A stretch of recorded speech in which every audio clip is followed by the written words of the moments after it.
My M50 wife F48 abandoned me 2 months ago to find herself. My wife Mary's family has a history of dementia, developing memory issues in their mid to late 50s. Her mom, grandmother, and several other relatives on her mom's side have developed dementia. Her mom lived with us for 4 years until earlier this year. Father is dead. Our kids are independent and out of the house. Oldest is in her last semester of college and the younger enlisted. The last 4 years were tough on us.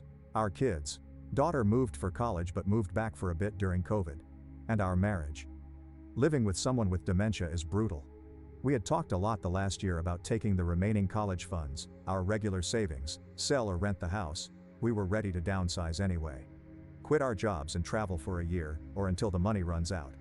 We just had to wait for her mom to move into a home.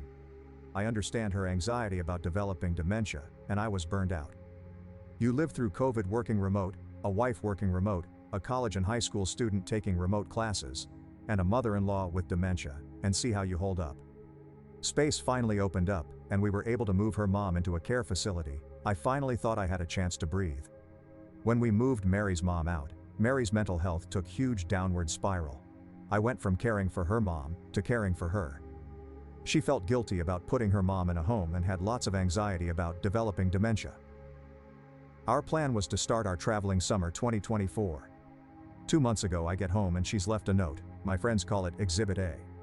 Basically she was going on our trip without me. She had quit her job, took most of the savings, and wasn't sure when she'd be back. Maybe a year, maybe sooner. She knew I'd understand. Her location is turned off and my calls go directly to Vermont. I texted the kids a picture of the note.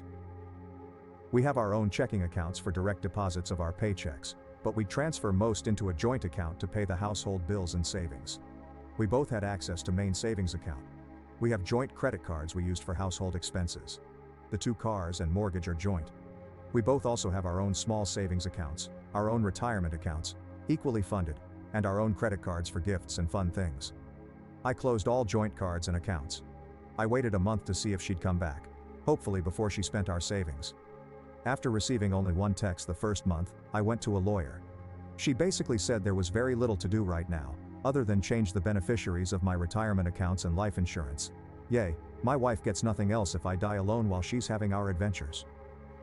It was only a month, and there was no way to serve her papers. My lawyer advised me to keep paying the mortgage and the cars.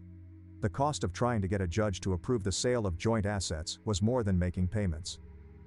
I didn't want to ruin my credit by letting one of our car get repossessed, but I can't sell it because she's on the title. I get random texts, and she sporadically posts on Instagram. Of course, she has comments turned off. I want to block her so bad, but my lawyer advised me that it's better to maintain a communication channel that's not through our kids. Her last post was from Hawaii. She put in the comments how great a husband I was for letting her take this trip.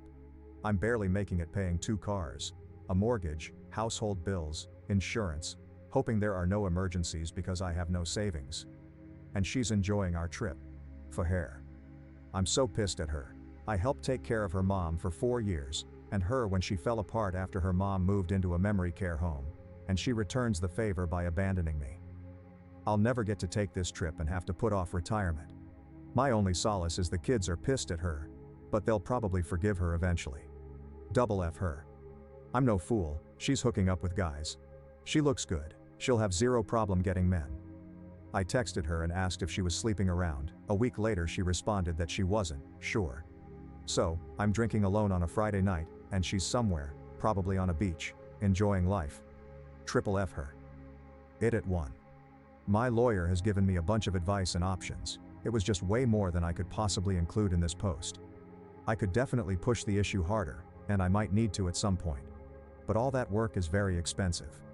Finding her, serving her, getting a judge to sign off, that's not cheap. I'm following up soon and I plan on talking about the savings and my finances. Until I paid all the bills and realized how little was left, it didn't hit me that I had to worry about money.